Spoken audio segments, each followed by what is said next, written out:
밖에 비가 내리고 있습니다. 이렇게 주일에 비가 오면은 늘 여러분의 교회 오시는 일이 불편하지 않을까 마음이 쓰입니다. 여러분 오시는데 불편함이 없으셨는지 모르겠지만 이렇게 또 예배 자리에 함께 모여서 예배할 수 있어서 기쁘고 고맙게 생각합니다.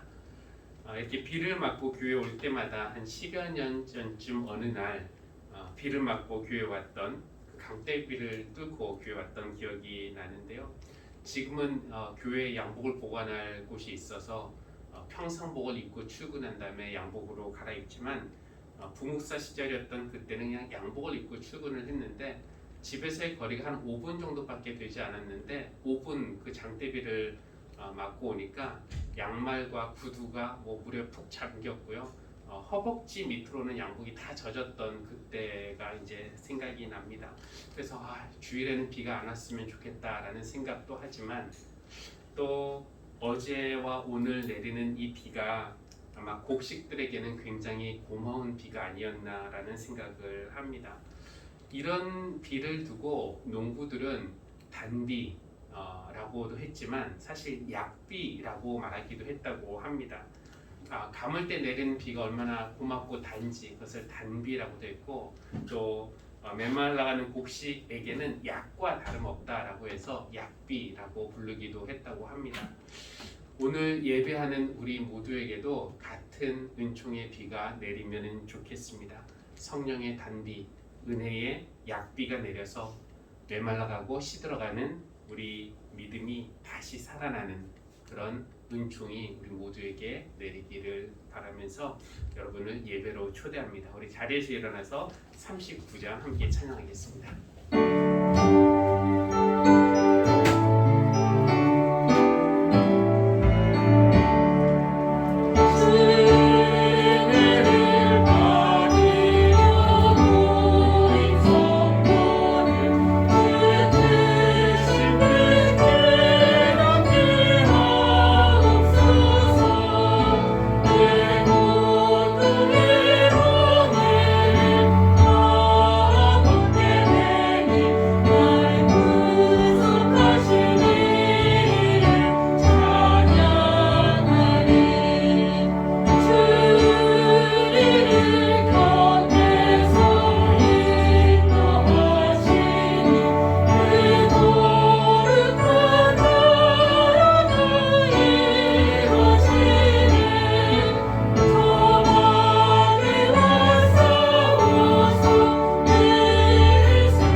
교동문은 시편 1편입니다.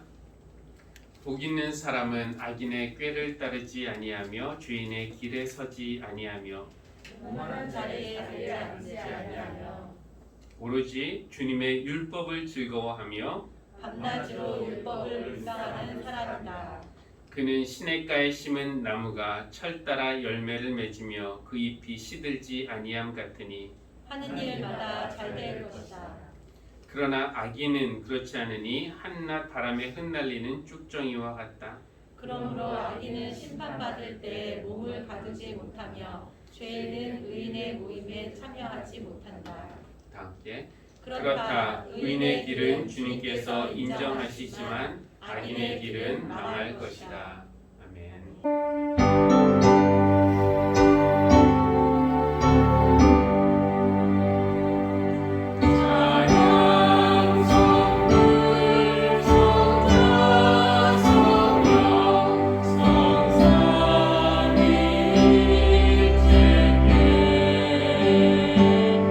영원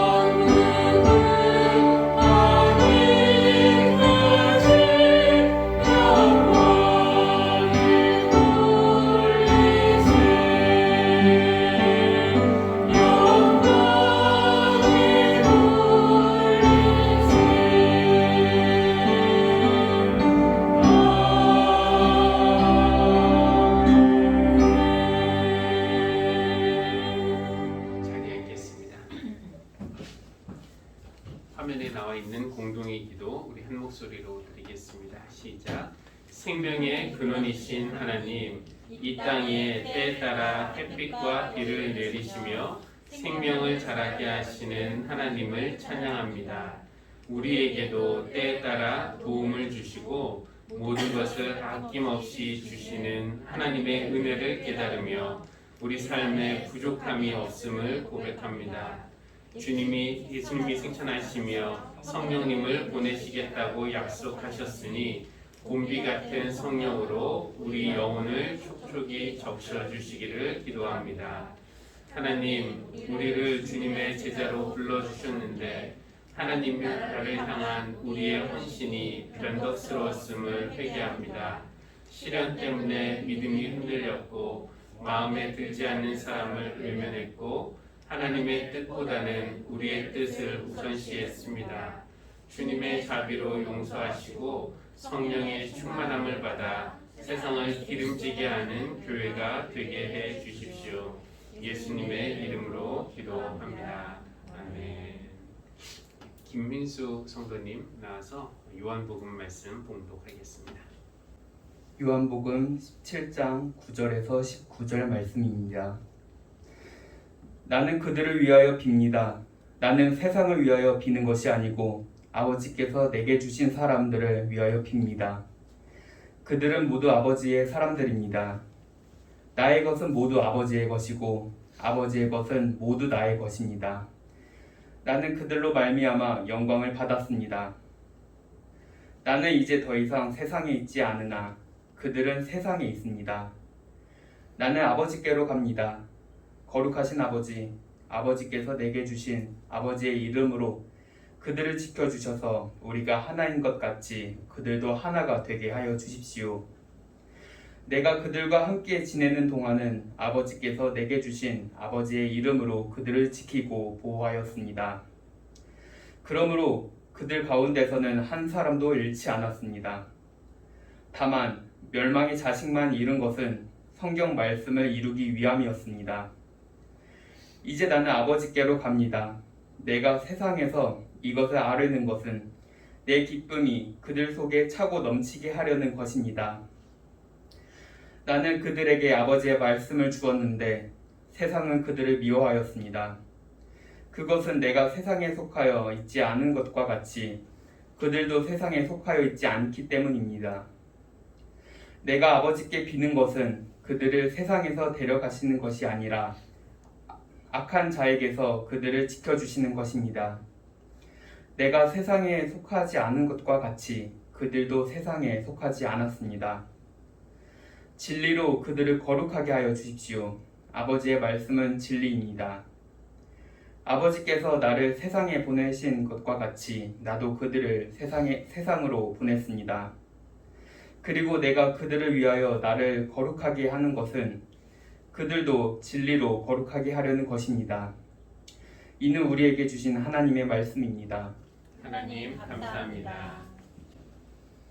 하나님, 오늘 거룩한 주일에 사랑하는 교우들이 하나님께 예배하기 위해서 이렇게 모이게 하시니 감사합니다.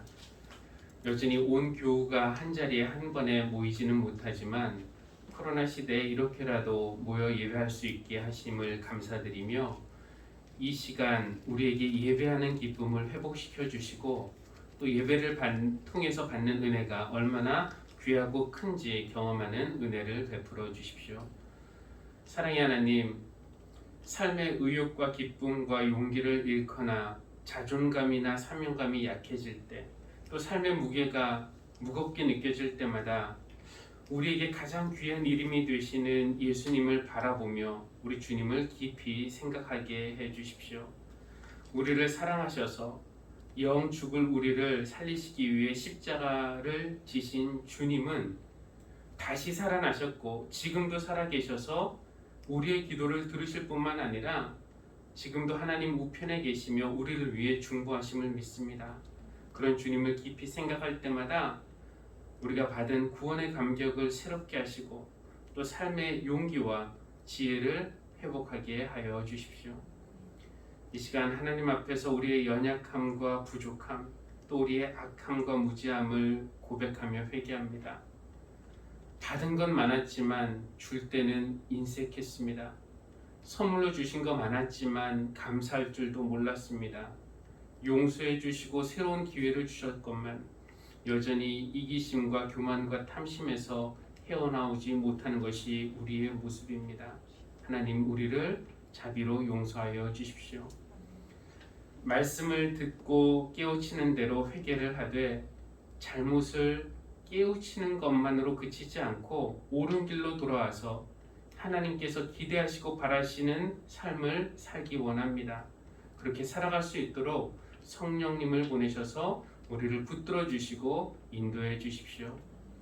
하나님, 사랑하는 교우들을 위해서 기도합니다. 자신과 가족의 건강을 위해 기도하며 하나님의 이름을 붙드는 이들이 있습니다. 아픈 이들을 능력의 손으로 만져주시고 낫게 해주시기를 간구합니다. 사업과 직장에서 겪는 어려움의 해결을 위해서 드리는 기도도 있고, 또 학업과 진로를 위해 드리는 기도, 믿음의 회복을 위해서 드리는 기도, 불안한 마음과 걱정을 하나님께 온전히 맡기기 위해서 드리는 기도, 지혜를 구하는 기도, 이런 모든 기도들을 이 시간 올려드리니 우리의 기도에 응답하여 주셔서 기도가 응답받는 기쁨을 누릴 수 있도록 하여 주십시오. 하나님, 우리 교회를 위해서도 기도합니다. 코로나로 인해서 예배도 제약을 받고 있고 성찬도, 식사, 교제도, 친교도, 소그룹 모임도 하지 못하는 상황에서 우리의 믿음이 약해지거나 교회를 향한 사랑이 식지 않도록 붙들어 주시고, 지금 주일 예배와 새벽 기도에 수요 예배를 드리고 있는데 그 예배를 통해서 예배와 기도 생활에 집중할 수 있도록 주님께서 인도해 주시기를 간구합니다. 우리 교회의 어린이 예배가 회복되고 또 청소년들과 청년들이 모여 교제를 나누며 믿음을 배우며 예수님을 알아가는 그런 모습을 꿈꿔봅니다. 이 교회에서 성장하는 다음 세대가 하나님 나라를 위한 귀한 일꾼들이 될 수 있도록 건강한 믿음 배우며 성령으로 충만하게 하여 주십시오. 오늘의 예배 순서마다 하나님 함께하여 주시고 찬양과 기도와 말씀과 헌신을 통해 은혜 받고 또 하나님 나라를 향한 우리의 사랑과 결단을 새롭게 해주실 줄 믿으며 이 모든 말씀 예수님의 이름으로 기도합니다. 아멘.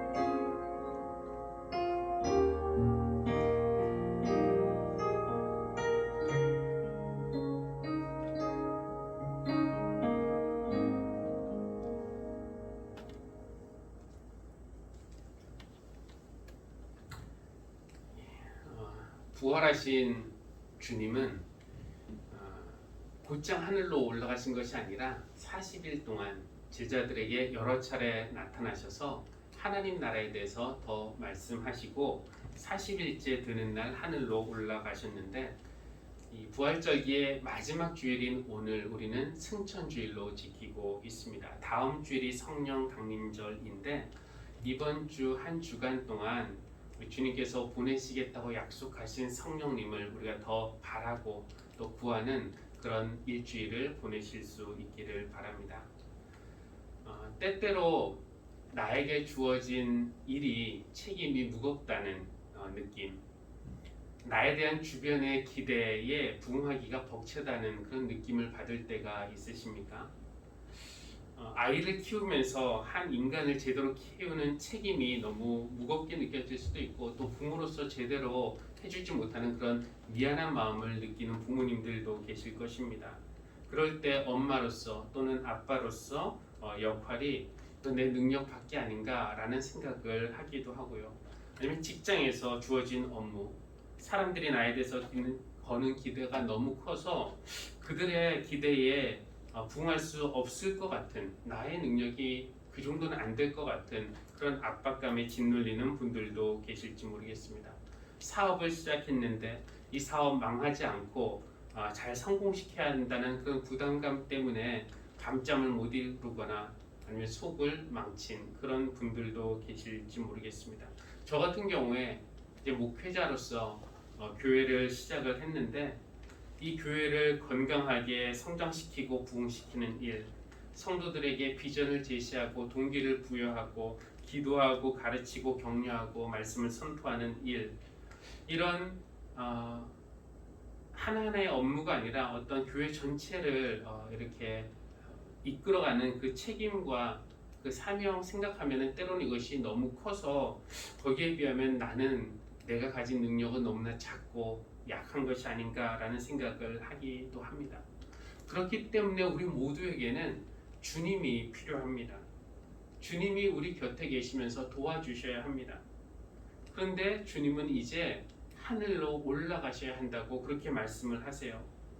대신에 또 다른 도와주실 분, 성령님을 보내시겠다고 약속을 하시는데 아직은 성령님이 오신 것은 아닙니다. 그러니까 예수님이 떠나시고 성령님이 오시려면은 열흘은 더 있어야 하는 겁니다. 지금 우리는 어떤 기간 사이에 있는가? 예수님은 올라가시고 예수님의 승천과 성령님의 내려오심, 성령님의 강림의 사이, 그러니까 아무도 곁에 없는 것처럼 느껴지는 그런 공백기에 있습니다.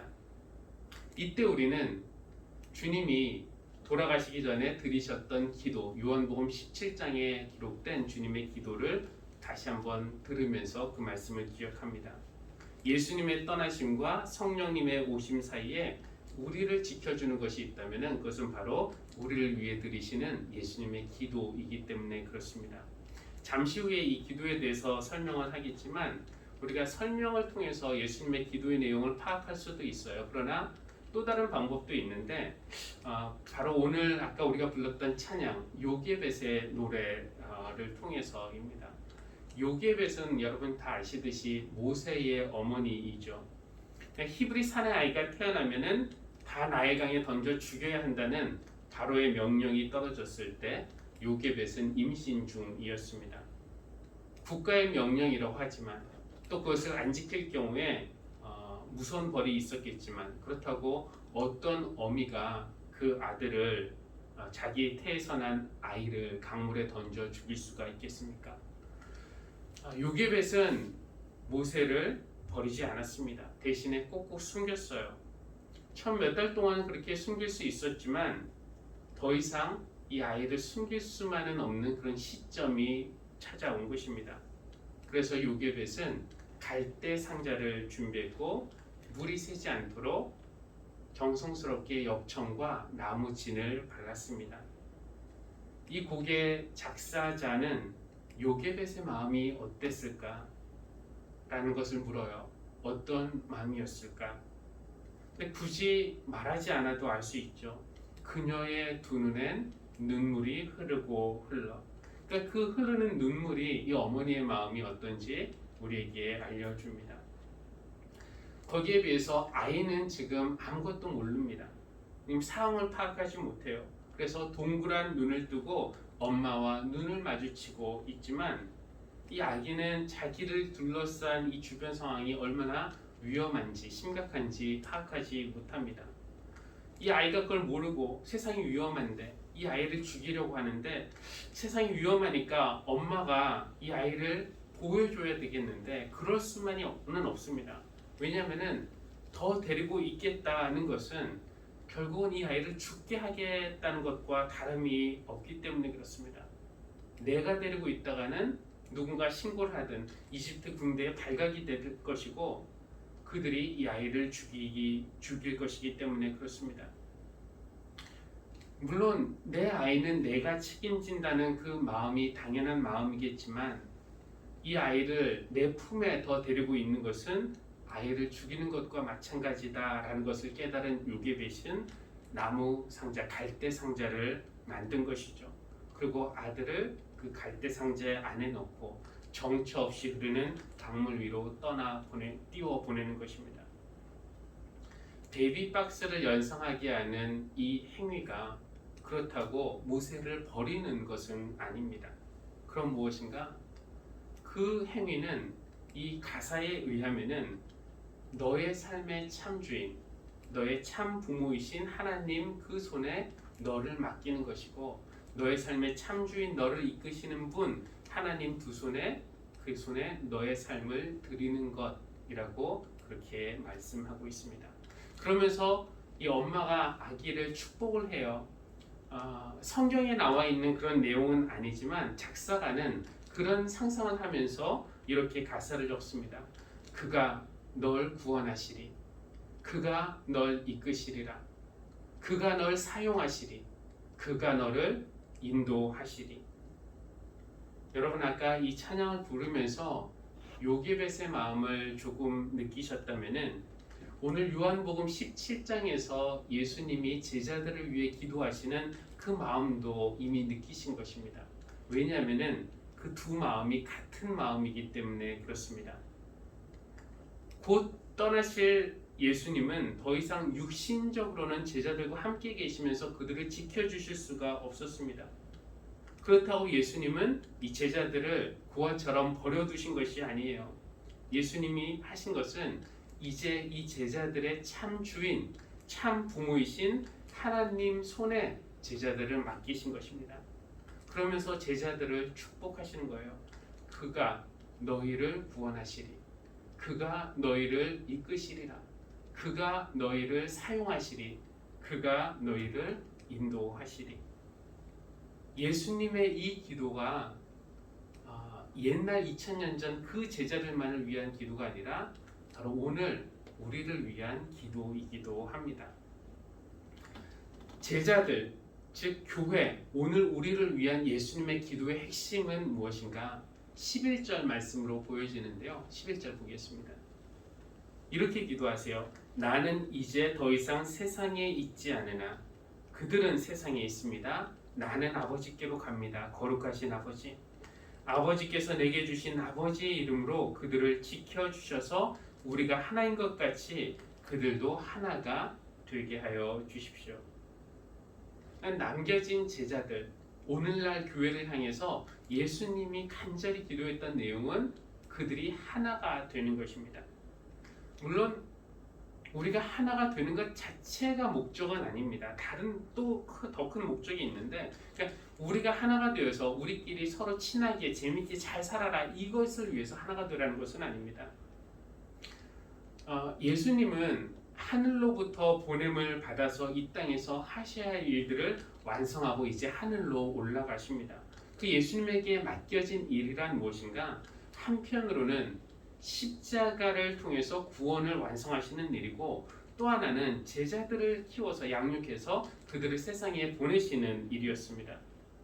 예수님은 그래서 이 제자들을 뽑으셨고 그들에게 아버지를 보여주셨고 말씀을 가르치셨고, 그래서 그들이 예수님을 먼저 믿고 영생을 얻도록 하셨습니다. 이제 예수님은 그들을 세상에 보내실 것입니다. 예수님을 먼저 만난 이 제자들을 통해서 제자들은 세상에 나아가서 예수님이 주신 그 생명을 세상에 전달해야 하는 것입니다. 이 사명을 감당하기 위해서 제자들이 하나가 되어야 하는 것이죠.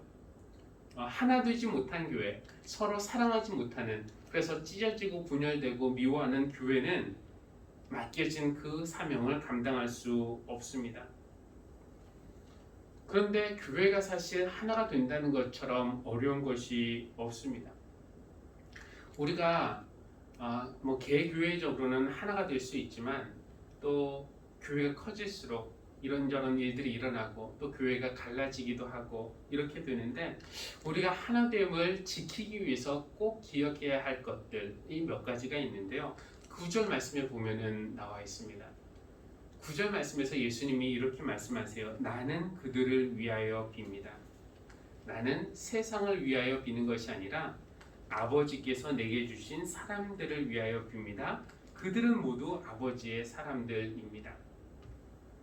그러니까 나와 함께 교회를 이루고 있는, 지금 우리 옆에 뒤에 앞뒤에 앉아 있는 이 사람들은 우리가 함부로 대할 수 있는 그런 사람들이 아닙니다. 여러분 잠시 서로 얼굴 좀 한번 옆에 돌아보시겠어요?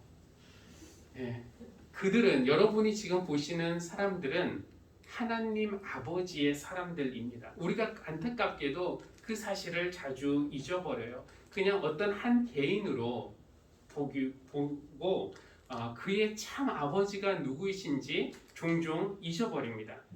그래서 이 사회적인 힘의 균형을 스스로 재어 나이, 성별, 지위, 교회에서의 직분, 내가 더 높다고 생각하고 저 사람이 아무것도 아니다 생각하면은 좀 함부로 대하는 그런 경향이 있습니다.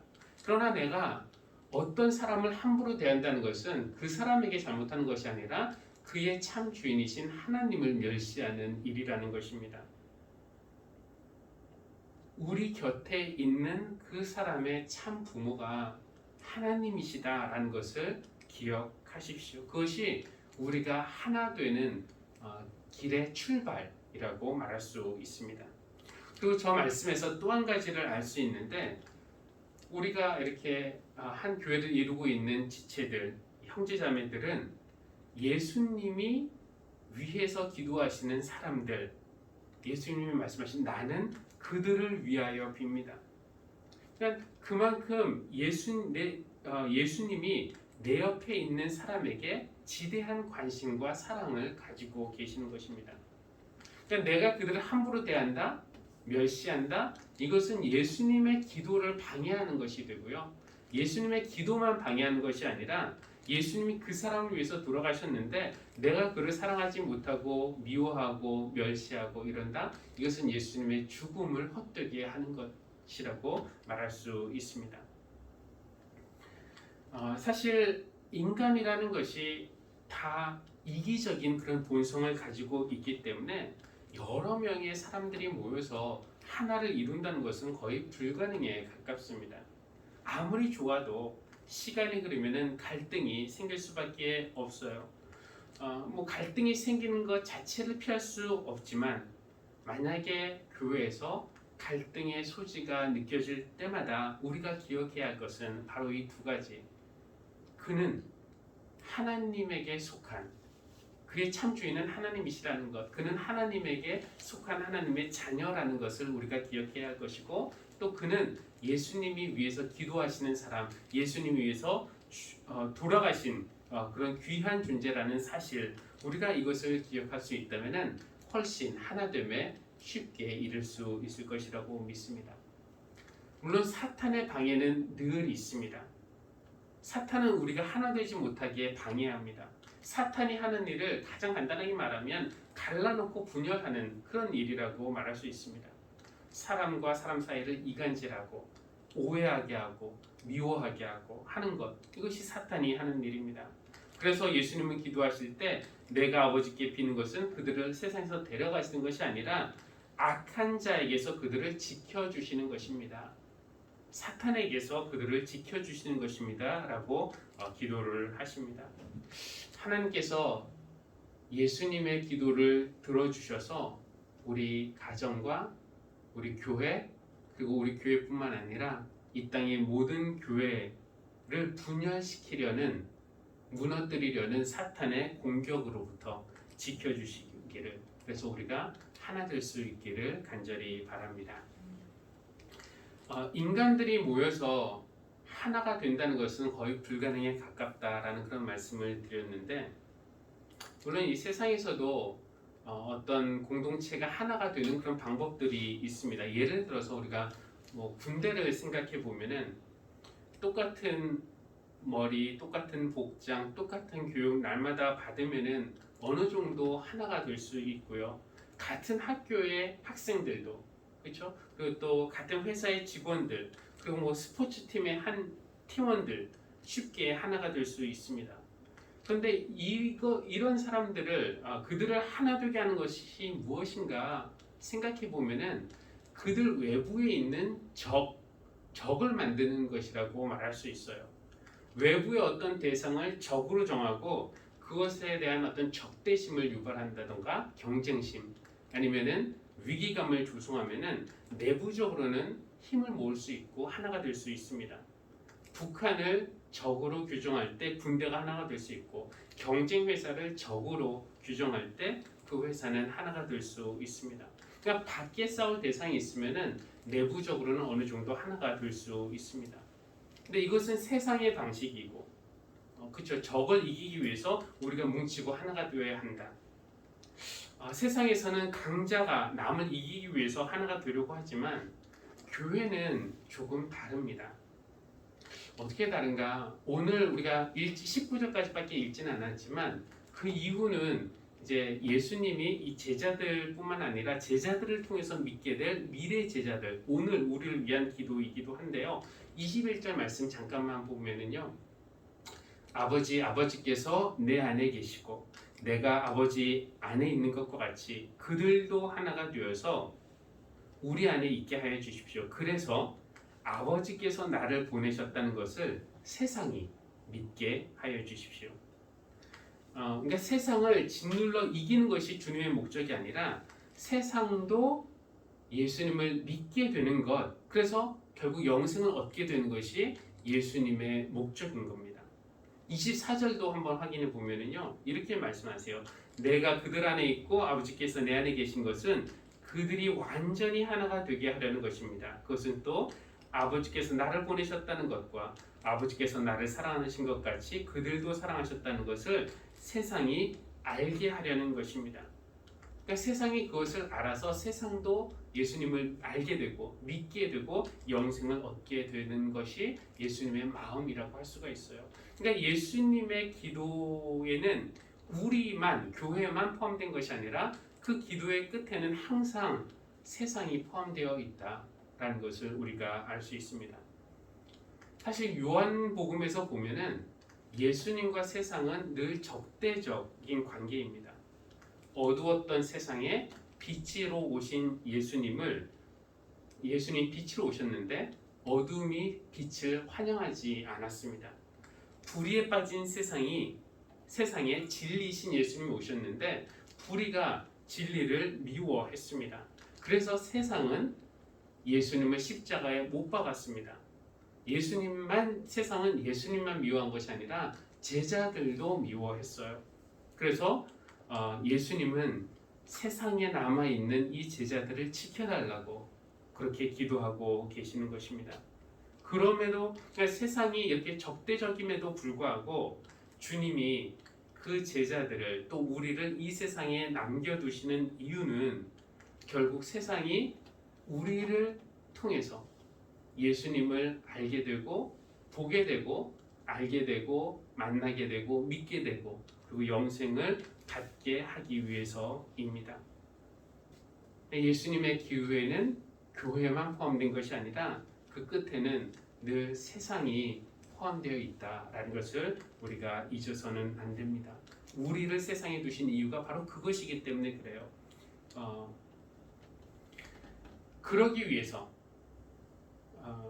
우리는 사랑으로 하나가 되어야 하고 한 마음, 한 성령으로 우호적이진 않지만 때로는 적대적이지만 그 세상에 나아가서 담대하게 복음을 전해야 하는 것입니다. 이 일이 얼마나 어렵고 힘든 것인지 주님이 잘 아시기 때문에 바로 이 지점에서 주님의 마음과 그리고 요게벳의 마음이 맞닿아 있다라고 말씀드릴 수 있습니다. 예수님도 갈대 상자를 만드시는 그런 마음으로 정성스럽게 엽청과 나무진을 칠하고 아기를 그 안에 놓고 흐르는 강물에 띄어보내시는 그 마음으로 제자들을 위해서 기도하시면서 이제 그들을 세상에 보내시는 것이고 또 그러면서 예수님은 하늘로 올라가시는 것입니다.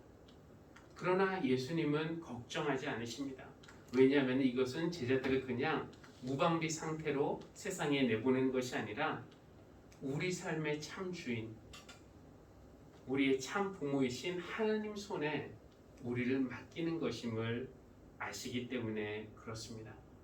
예수님은 하늘로 올라가시면서 우리를 축복하십니다. 하나님이 널 구원하시리. 하나님이 널 이끄시리라. 하나님이 너희를 사용하시리. 하나님이 너희를 인도하시리. 요게벳의 기도를 들으시고 그 아들 모세를 통해서 이스라엘을 구원해 주신 것처럼 오늘 하나님께서 예수님의 이 기도를 들으셔서 우리가 하나 되게 하여 주시고 또 우리를 통해서 세상이 예수님을 만나고 믿고 구원받는 그런 일을 이루어 주시기를 바랍니다. 우리 아까 불렀던 찬양 유기벳의 노래 한번 부르도록 하겠습니다.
하나님, 예수님이 하늘로 올라가시기 전 친히 우리를 위해서 기도하심을 감사드립니다.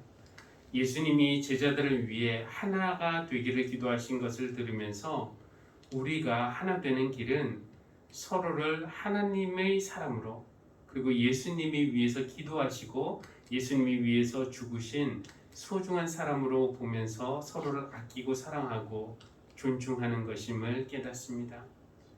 우리를 세상에 두고 하늘로 올라가시는 주님의 마음이 아들을 갈대 상자에 넣고 강물에 띄워보내는 요게벳의 마음과 맞닿아 있음을 배웠습니다.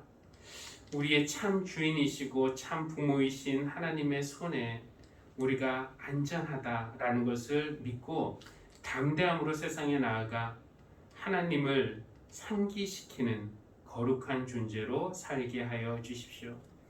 그래서 세상이 우리 안에서 예수님을 보고 주님을 만나고 믿게 될 줄로 믿습니다.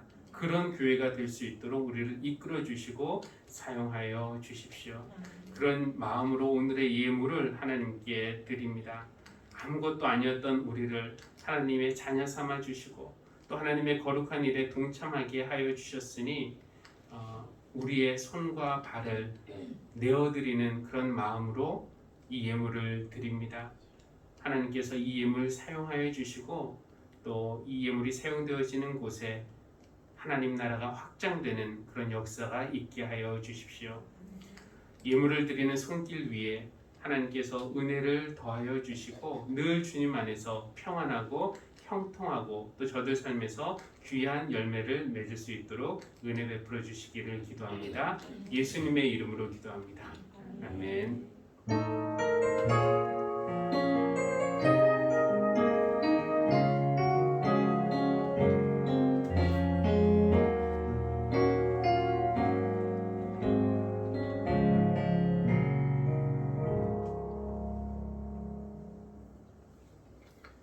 다음 주일이 성령 강림절인데요. 교회적으로는 부활절 또 성탄절과 함께 가장 중요한 그런 절기입니다. 성령님께서 내 삶에 찾아오셔서 세상을 이기는 능력과 또 샘솟는 기쁨을 주실 수 있도록 이번 한 주간 성령님의 오심을 위해서 열심히 기도하시는 그런 한 주를 보내시기를 바라겠습니다.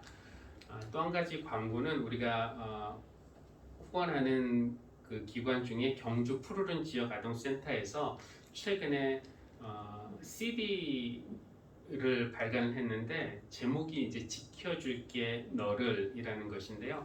그 CD를 이제 판매를 하고 또 CD뿐만 아니라 뭐 머그잔과 또 에코백과 등등 몇 가지 이렇게 전부 다 있는 풀 세트도 이제 판매를 한다고 하는데 CD만 하면은 15,000원이고 굿즈 풀 세트는 10만 원이라고 합니다. 그래서 광고를 좀 해달라고 부탁을 했고요. 수익은 아동들을 위한 그런 장학금으로 사용된다고 하는데 여러분 혹시 구매하실 그런 의향이 있으시면은 전화 아니면 문화부장인 조장원 집사님에게 신청을 해주시면은 이게 만약에 이제 공동으로 구매를 하면은 뭐 택배비를 줄일 수 있어서 이렇게 하려고 하니까 그렇게 해주시면 좋겠고요. 이번 주 토요일에는 지방 소식인데 교회학교 격려 그런 모임 간담회가 있습니다. 그래서 저와 또 교회학교 관련 그런 분들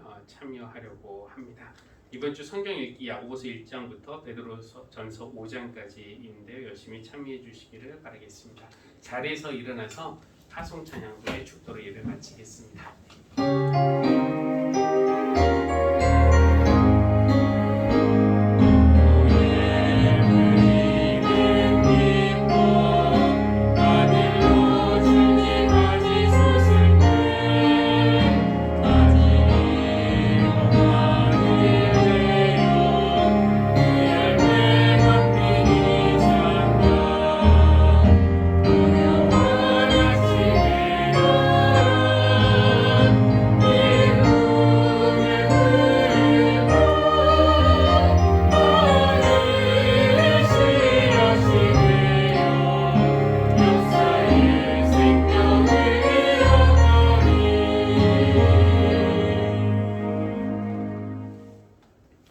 이제는 하늘로 올라가시면서 우리 삶의 참 주인이신 하나님 손에 맡기시는 우리 주 예수 그리스도의 은혜와 우리를 하나 되게 하여 세상에 생명을 선물로 주는 일을 우리를 통해 계속하시는 하나님의 사랑하심과 우리가 하나님의 손에 맡겨진 존재임을 믿고 담대함으로 세상에 나아가 하나님을 상기시키는 존재로 살도록 격려하시고 능력 주시는 성령님의 교통하심이 오늘 예배하는 모든 사랑하는 성도들 위해 지금부터 영원까지 늘 함께 하시기를 간절히 축원합니다. 아멘.